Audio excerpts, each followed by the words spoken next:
Cedric Maxwell podcast is brought to you by Prize Picks and the Game Time app. All right, another off-season edition of the Cedric Maxwell podcast. I am Josue Pavon. He is Cedric Maxwell, of course, but we got a very special guest, man. We told y'all nothing but A-list guests during the off-season. We didn't miss this time, man. Ice Cube, the legendary rapper, actor, man, entrepreneur, you name it, man. I can't even go down your resume right now, but I'm very, very excited about this conversation. And thank you for taking the time. Of course, the big three in town this weekend. You got the All-Star game, the championship. Big weekend coming up here in Boston. And of course, Ice Cube is going to be in the house. But how you doing, Cube? How's everything, man? How's your summer been? It's been incredible. Thanks for having me on. Always been cool with Cornbread. You know what I mean? We've had our back and forth here and there. But it's you a fan? You was a big fan? Well, I'm gonna say that I admire his game. As far as a fan, you know what time it is. I'm a Laker guy, but you gotta admire true competitors and people who step up to the next level. Especially to the championship level. So it's always been mutual respect with not just Cornbread, but everybody, all the Celtics, it's been always mutual respect, Well, let me say it. Let me ask you this then. Suppose I bring ML Carr in right now. It's the same. That's Max's boy right there. If he was on a championship squad, you got to salute it. You can't hate on that. That's the pinnacle. And it's all salute. When it comes to that. But y'all know what time it is when it comes to Ice Cube. Well, you know what? You guys made Jason Tatum actually know me for the 30 for 30. Yeah, I was walking around and one day he came out on the floor. He was getting ready to practice. He goes, Cornbread. I said, what's wrong with you, man? He said, I saw that 30 for 30. Damn, you were a bad motherfucker back then. I said, that's how I get my props. 30 for 30 with Ice Cube talking shit about me, our team the whole time, hating on the Celtics. I mean, that was a brilliant thing that they put you and your guy dying together. You guys were brilliant. Yeah, real fans, and 30 for 30 is a great way to teach the history, to teach the history of what it was, when we were, in the 80s and, from a player perspective, from a fan perspective, the passion is still there, the memories. And, it's a special time in basketball that it's hard to match. I can't find a match for that feeling, that time, that rivalry. So, I was proud, and I'm glad that Donnie did it too, because he's a proud Celtic fan. So to have two, filmmakers and fans and passionate people from our city to voice that over, it was just that's dream come true stuff for somebody like me, because like I said, I watched it on TV, cheering in my living room or crying in my living room, whatever the outcome was. But to now be a part of it in some kind of way, it was amazing. Yeah. Yeah, man. Before that, Tatum revealed that he thought this dude, this 6'8" Celtics legend over here, was just a radio guy. He thought that he was just, had been around the team for a while. He popped in the 30 for 30. He's like, wait a minute, that dude won rings. That dude. And the youngsters think I'm a movie guy, so it's I can understand what he's going through. Yeah, that's so funny you say that, because last episode I was telling Max how growing up, when I first saw New Kids on the Block, I was watching this video one day on MTV. I was like, was that Mark Wahlberg? Like, I had no idea that he had a whole group and everything, man. So from that generation, I can relate to that for sure. But I certainly know you from your rapping days. Not NWA quite, but when you was solo, I remember that growing up for sure. For sure. I mean, it's all good. As long as they know us, that's all that matters. We still here and we got a lot of history. And when they get to know us, they really know why we're still here. You know what I mean, and why we're still around. Because we've done some cool stuff, and now we're talking about the cool stuff that Max is talking about what players is doing. I'm talking about I'm displaying basketball with the big three. So we setting the stage for the youngsters to come in behind us and show us what they got. Well, I got to let our listener, our viewers, on a little tip. When I saw my man on the sideline, Josue, I had to go over there and give him respect. And so, I pull my headphones off. I go walk up to him, and he looks at me. He's very observant. He's looking around everybody else, and he sees me, and he goes, "Fucking cornbread." Man, used to make my stomach hurt, man. Used to make my stomach hurt. That's a salute from a Lakers fan, right? That's a salute. Hey, it was they had some tough teams, and it was always a nightmare to have to go against the Celtics, without a doubt. And so you got, I respect, all the players from that era. I ran into Danny Ainge, a few years ago. Had to give him his respect, for just for being that ferocious player, for bringing out the best in the Lakers too. It was the highs and lows of the '80s. I think it made it a special time for both organizations. I look at. I want to ask you. I think one of your darkest days and one of my darkest days. I want to get your perspective on it of when Kobe Bryant passed away. Because everybody, Tatum, there were people crying.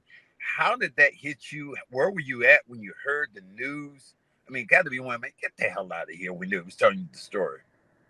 Yeah, it reminds me of the time, hearing about Magic Johnson in 91, or it was 91 or early 92.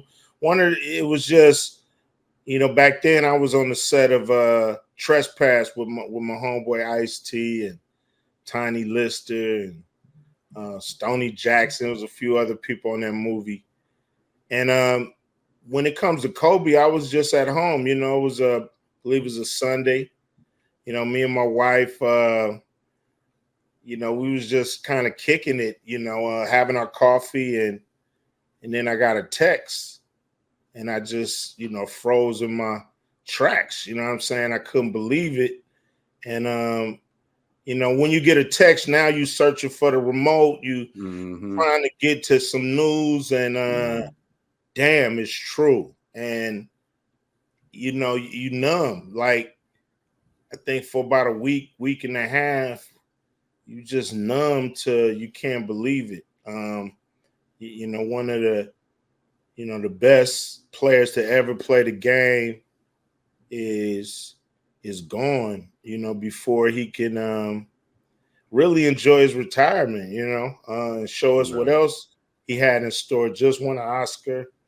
It was just unbelievably tragic.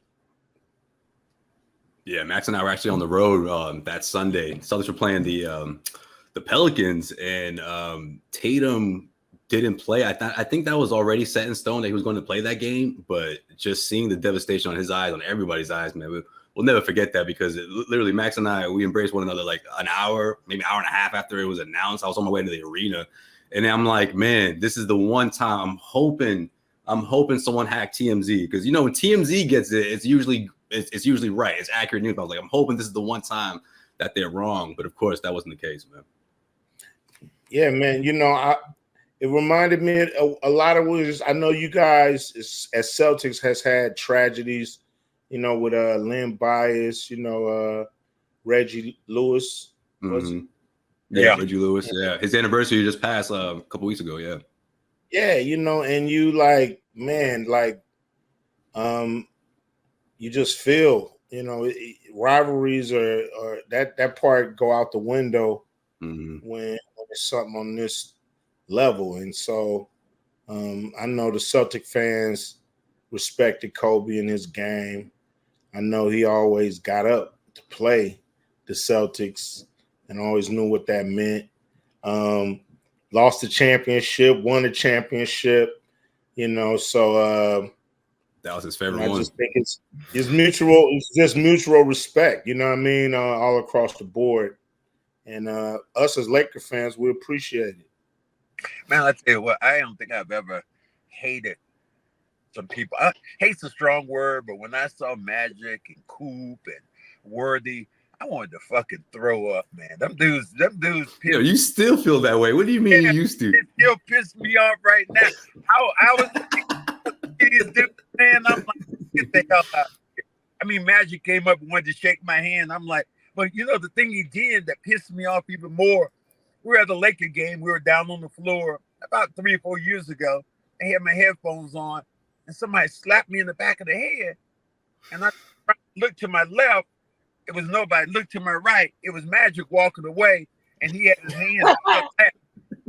Hey, I will go. I'll pull these damn headphones off. That's the beautiful thing. Look, Damn late. we got our championship game there Sunday, and Michael Cooper's coaching the championship game, and he coming to me, saying stuff like, "Hey man, this is in Boston, man. So we gotta win this." And I'm like, "You're not playing no more, man. Don't put that in your team head. That has nothing to do with it." He's just like, "Nah, we gotta walk out of Boston with a win. It's really important." I'm like, yeah, y'all funny. Don't never quit, man. Yeah, it never ends. It never ends. That's the beauty of it. Oh, we like old soldiers, man. We just don't give it up. I have respect for him. I told somebody on the podcast earlier, I said, I respect the hell out of Magic right now for what he's doing as an entrepreneur, what he's done for Black people, HIV, all that. I absolutely respect him. But then the guy turned around and said, "But how do you feel about it?" I said, "I still hate his ass. I hate that.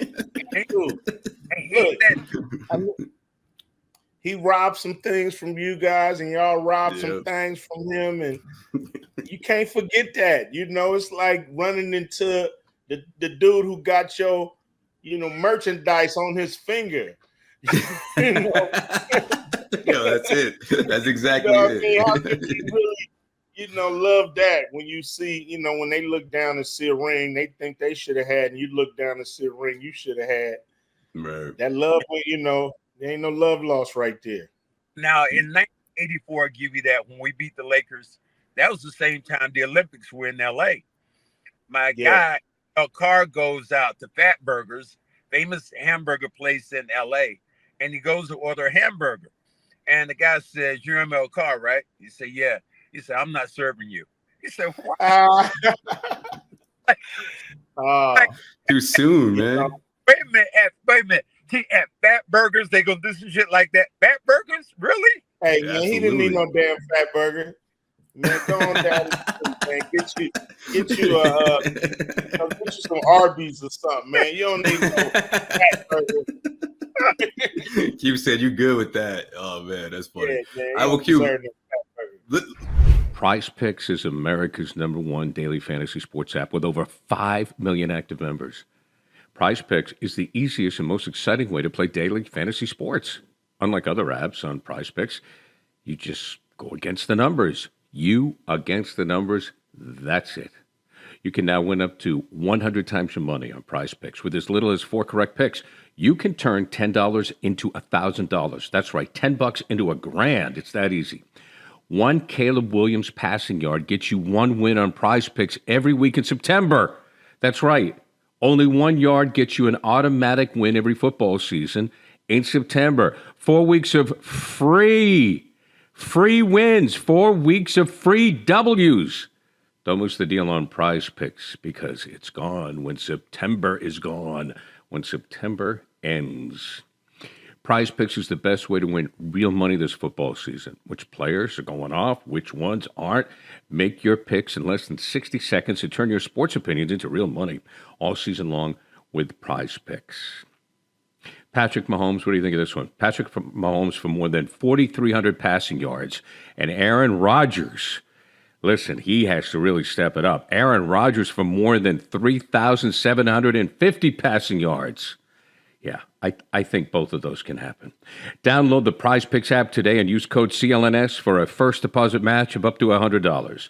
That's code CLNS on Prize Picks for a deposit match up to $100. Prize Picks, run your game. Let's get into. We talked about what's going to happen here in Boston on Sunday, which for sure should be a lot of fun, man. Especially for the league. You know, this is the big finale here. But let's talk about what was supposed to happen, or what could have happened with, the 3-on-3, the winner of the Olympic winning Netherlands team who took the gold medal, and you presented a challenge for them to take on the champions of the Big Three, and they accepted. But of course, FIBA got involved, and now it seems like it's not going to happen. What happened there? Take me through that. Well, we saw how the USA, fared out in the Olympics, and everybody, if you even, four eyes, no eyes, you could see and know that we had better players that can represent the United States, and we think they in the Big Three. These guys have been playing this style of basketball for, 7-8 years. And it's like, we feel like we got the best players in the world, and it's not even close. And so after the U.S. got kicked out, we was like, yo, we want to challenge the winner. We didn't even know who the winner was going to be. And it turned out to be the Netherlands. And so we gave them a few days and then gave them a call. And they were, to their credit, they was down. They think they're going to do well against, Big Three All-Stars. And but they were worried about FIBA. FIBA had threatened them not to let them play in the EU championships, to suspend whoever played for a year. So they kind of stepped in. Then they sent us this, bullshit letter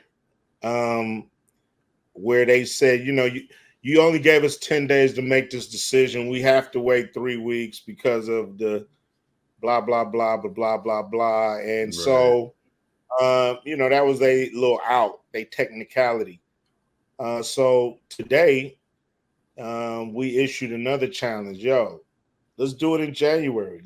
Let's invite a few more of the biggest 3-on-3 teams in the world, or the best. Let's have a little tournament. Let's call it the Big Cup.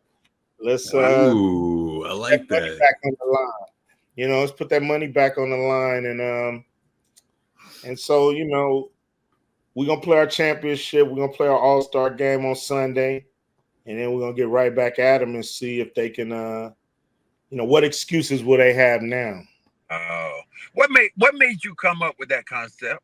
I mean, that's just. I played street ball all the time, played 3-on-3, but what made you think that this was going to be viable, especially commercial? And now you've kind of crossed over into a whole nother thing where people are representing you and being on TV. This is really cool. But what made you come up with that concept? Just playing, being a fan. I love basketball. I played a little organized basketball. I wish I could have played your ass back in the day when I was playing. I wish I was. Look, that's all right, man. I'll just shoot them jumpers, man. He ain't gonna chase you. Yeah, I ain't about nah. I know what you can do down there. I ain't about to come in that paint. But just playing. A lot of 3-on-3 in my backyard. At my house we had the court. So we had everybody in the backyard battling, and it's it's just a great game. It's a mano-a-mano game. It's a game where you have to have all skills. You can't be a specialist in 3-on-3. In 5-on-5, you could be a defensive guy, you could be a rebound guy, right. You could be a 3-point guy. But in 3-on-3, you have to be able to pass, dribble, shoot, and defend. And, man up, lock down your man, help is not coming. And so I felt like this style was there all along, like the step cousin of 5-on-5, waiting for some shine. And I'm like, talking to my partner, Jeff Quantness, let's elevate this to the professional level. and we spent a year, just figuring out what that looks like, what that feels like, what will be accepted by first, the American audience and then the world audience. And so we started to, kind of carve up what the league should look like, feel like, sound like. And it's a blessing. We've been here, this is our 7th year. Really 8. We had to shut down for COVID, but it's been great that people love the game like I do. I remember last year it was super cool because you guys are out in London at the O2 Arena, I believe, and you get Jaylen Brown to make an appearance. Not only make an appearance, but to play in it. I thought that was super cool. And here we are a year later, and that's the Finals MVP. So like, how did that come together? First of all, and second of all, like, is that something that you think could, something you're planning on for the future in terms of bringing in, top tier NBA guys? Well, with Jaylen, I've admired him, from afar. I met him, when he first got drafted, and been watching him ever since. And he's a brilliant young man, and he, he really is into, trying to figure out, ways to help in a lot of different ways. And he respect and love what we doing with the big three, giving our OGs another shot at it, as far as coaches and players. And so he saw that this was great for the game of basketball. It's great for the psyche of the players. Guys always come to me and say this has been a tremendous help to their mental health, because a lot of guys struggle on what to do. Definitely. After they get out of, after the NBA, for some reason, sometimes it's a numbers game and they just find themselves on the outside of them numbers. And so he recognized that and wanted to help. And he was like, yo, where's your championship game? And I told him, yo, we in London. He was like, I want to come. And I was like, yeah, we got an all-star game too. We the only league that does the all-star game and championship game on the same day. So you get to see the best of the best. And so he was like, man, how can I play? I'm like, yo, man, we'd love for you. And when you're like, damn, yeah, you say? We would love for you to play. You know what I'm saying? Like, we don't want you to mess up. He just signed this $300 million. Yo, Max wanted to put him in bubble wrap. Remember that, Max? Yeah. So we don't want you to mess that up in any kind of way, shape, or form. He's like, no, man, I got a love for the game clause, and we're gonna do something cool for charity. Any kind of fine or something I get, I will match it and give it to charity. So I was like, blown away. And, he is my favorite player in the NBA because he's a true champion of the sport, not just, not just a great player for himself or Boston or, the MVP of the finals, but he's championed the game of basketball, and we need more champions like that. Well, I'm gonna put you out here on Front Street because of your Laker affiliation. Give me your Mount Rushmore of the Los Angeles Lakers. Wow, I'm surprised you're asking that one. Okay, no, Mike. I'm putting him out there because I know you're gonna leave somebody out, and I know it's gonna be James Worthy, and I'm gonna love that. Well, my Mount Rushmore got about 10 heads on it. You can't have. Can't have. Well, on the spot. Give me. Well, Max, to me, I think if you really talk about the Lakers' success, I would have to give it to Elgin Baylor, okay, Jerry West, okay, Magic Johnson, okay, and Kobe Bryant. Okay, that would be my four. Wait a minute, you leaving the captain out? I'm leaving the captain out. I believe the captain needed Magic to get over the hump. Oh, now I see why Max loved this question. There you go. I do. Whoever you leave off, he's gonna get over the hump. Without Magic, they were playing tight. With Magic, they played loose, free, and won the championship. And I got to say Kobe Bryant. A 20-year Laker. I don't think nobody did it. As far as in the Laker uniform, between him and Magic, nobody did it better. Man, and so another guy you leaving out Shaquille O'Neal. Yeah, I am. Shaquille's great. Damn, Max, leave that list alone, man. He's fine. You only get 4. That's it. Right? Who would you replace on my list? Well, hold on. Since we're talking about Shaq real quick, does him leaving have something to do with it or not? I'm just curious. Yeah, it does, without a doubt. Okay, that Kobe won 5 here, Shaq won 3. Shaq didn't win without Kobe, but Kobe did win without Shaq. So I got to put Kobe on my Mount Rushmore. If I only get 4, it's Elgin Baylor, Jerry West, Magic Johnson, and Kobe Bryant. Like I don't understand the argument. Now, okay, as much as I like your list and I think it is great, I can't go away from Kobe. I can't, and damn, I want to go away from Magic, but I can't. But whatever it is, I wore number 33 in high school, and Kareem is my all-time favorite player. I did tell him that to his face. Matter of fact, the thing I told Kareem, we were on the court as early in my career. He came down, he elbowed me in the stomach. And I was like, it didn't hurt me, but it hurt my damn feelings, man. And because that was my favorite player. But I got in there because of what he's done and just how effective he's been over the years. As many times he was an all-star MVP. That one I couldn't leave out. But, I can't over-argue your list. Although I loved Elgin, I still just love the captain more. Well, Kareem was a great player. He came from Milwaukee. He came in. I don't know if he was a team player as much as Magic. And I don't know if the Lakers would have won without Magic, even with Kareem there, Norm Nixon. He had Jamal Wilkes. But I just still don't think without Magic they win. And so I got to put him above Kareem because they played in the same era. As a Laker, Mount Rushmore.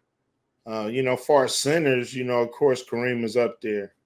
But I just think, Kareem was, about Kareem. You know what I'm saying? I don't know if he was a team player.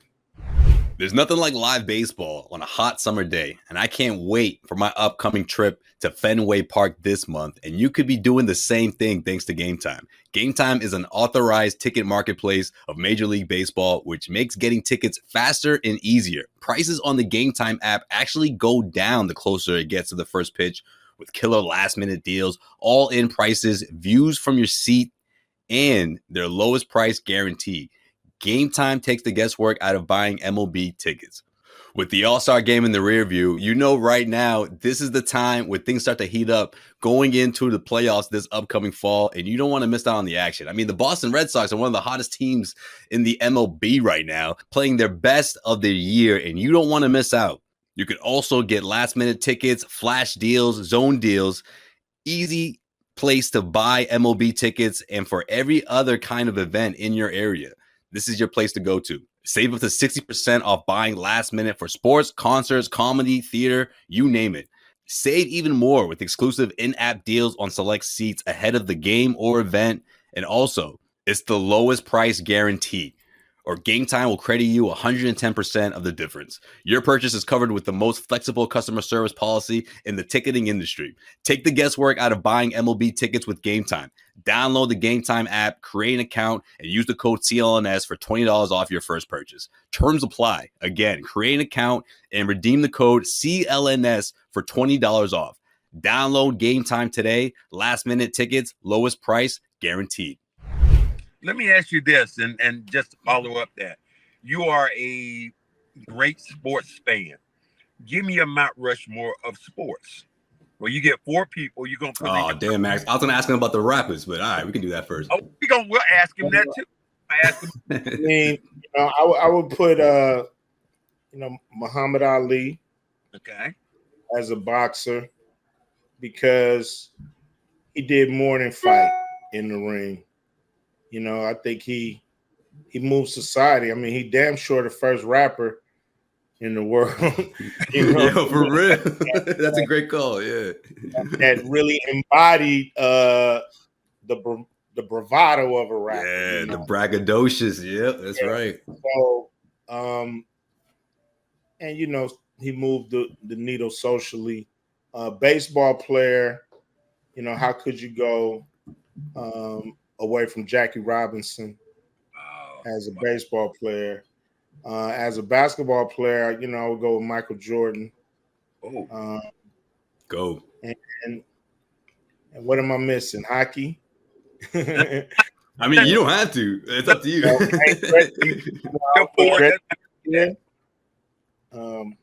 Gretzky, yeah. Just wait. Hit him with that question you about to ask him, because I definitely want to hear this about Mount Rushmore of rappers, man. This is what I want to hear. Oh, You've been through generations here, so this should be a really good list. I would go with Melly Mel, because Melly Mel, to me, showed us the power of rap. That you not only have to talk about your DJ or shaking your booty, but you could talk about social issues. Then I would go with KRS-One.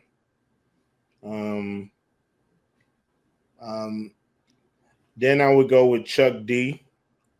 Oh man, yeah, we had him on the show last month, man. That was an incredible episode. That's a big shout out to Chuck D. And then I would go with Ice-T. Ice-T, okay, West Coast rapper, is he's our Moses, so to speak. He definitely I like that. Walls for West Coast rap, so I got to put him up there. Damn, Josue, I can't believe you left out your favorite guy, E40. Yo, stop playing. Not even. E40. I walked up to E40. I met him at the game, and Josue is introducing to me. He said, "Yo, E40." I'm like, "Yo, what's up, man? Nice meeting you." And they said, "Ping pong, back at you." Yeah. Yeah. And Max is looking at me for like I'm a translator. I'm like, I don't know that lingo, man. That is not slang that I'm familiar with. Every time you talk to him, he gonna say something new, something different. You told me one time, Cube, you got it. Are you solid or you salad? I'm like, I'm solid, baby. Well, that would make some more sense, but that's funny, man. That's a funny line. So, Bodie gonna come with the lingo. I think every rapper in the game them borrowed 2 or 3 things from 40. This is king of lingo.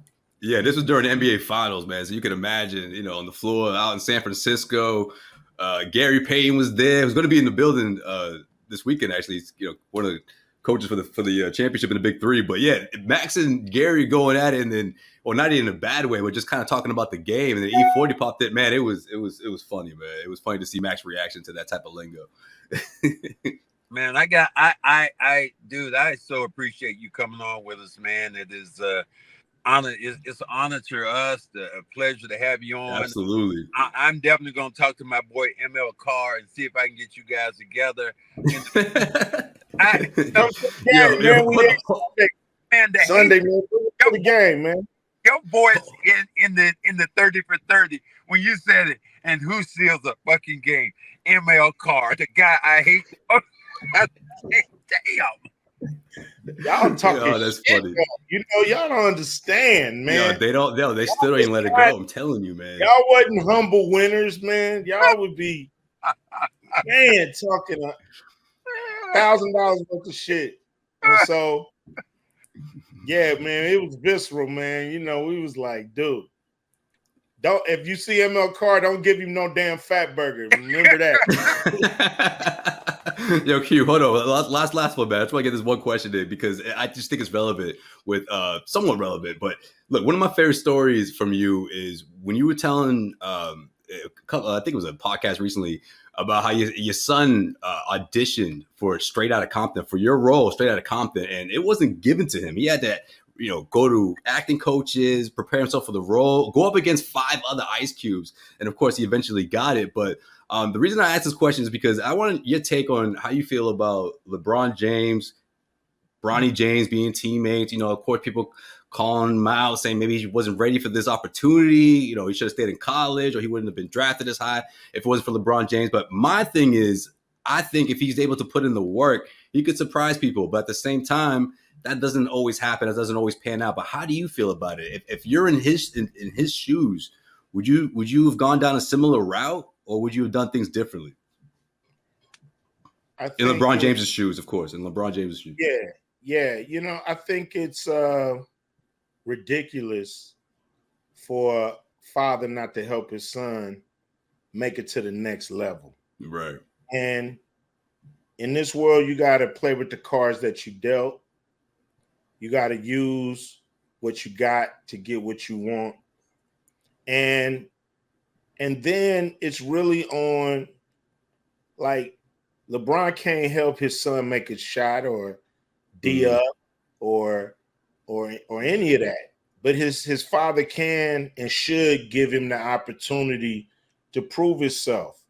Being with his father might be the best coach on the court that he can find. You know what I'm saying? Who can really, to tell the coach, hey, he ain't ready yet. You know what I'm saying? Or come on, get in there and show me what you can do. Don't bullshit. Like, right. My son, everybody know the coach's son usually have it the hardest. They look like they getting all the play and all the attention, but you being coached 24 hours a day, damn near. You know what I'm saying? Like, Jason Tatum talked about that. Yeah, that was tough. Coming home from school, you drilling, you more than ready because, for one, don't embarrass the name that's on the back of that jersey. And I put my son through the same thing, put him through the ringer, because if you're going to get out there, goddammit, you're going to be ready. Or you're going to come sit down with me. And you're not, and somebody else going to have a job. And that's how it should be. Not saying you should walk unqualified people in the door, through the door, and do the job for them. But, hey, man, sometimes all a person need is a shot to show you what they got. And so I salute LeBron and any father out there helping their son in any industry make it to the next level. Absolutely. Appreciate you, Cube. And lastly, I mean it this time, a Friday update, quick Friday update. The last I saw that it was in the development stage. Where does it stand? Are we going to get another installment of Friday, man? I'm hoping that we get at least one more. I think we are. Right now we're in contract negotiations. So okay. Go. But I think they're going to get it done.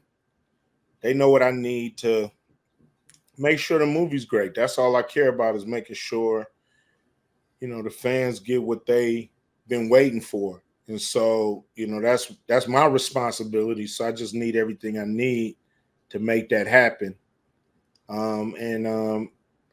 We this close. So we're going to get it done. Oh, man. I can't wait, man. Cube, once again, I appreciate you coming on the show. Cedric Maxwell podcast. When I saw you at TD Garden that night, man, I don't know, Max, if you remember this story, but my phone screen was all cracked up, and I'm thinking to myself, man, this dude was probably thinking to himself, man, who's this dude giving me this phone all cracked up? Like, I'm my fingers scratched up. But I appreciate you responding to me, man. Anytime, man. Don't worry about it. Y'all more than welcome to the games on Sunday, and anytime you need me, hit me up. Sounds good, man. All right, Cedric Maxwell. Looked like his laptop was dying there. So for Cedric Maxwell, I'm Josue Pavon. He is Ice Cube, and we'll see you guys next week, man. Thanks for tuning in. Thanks.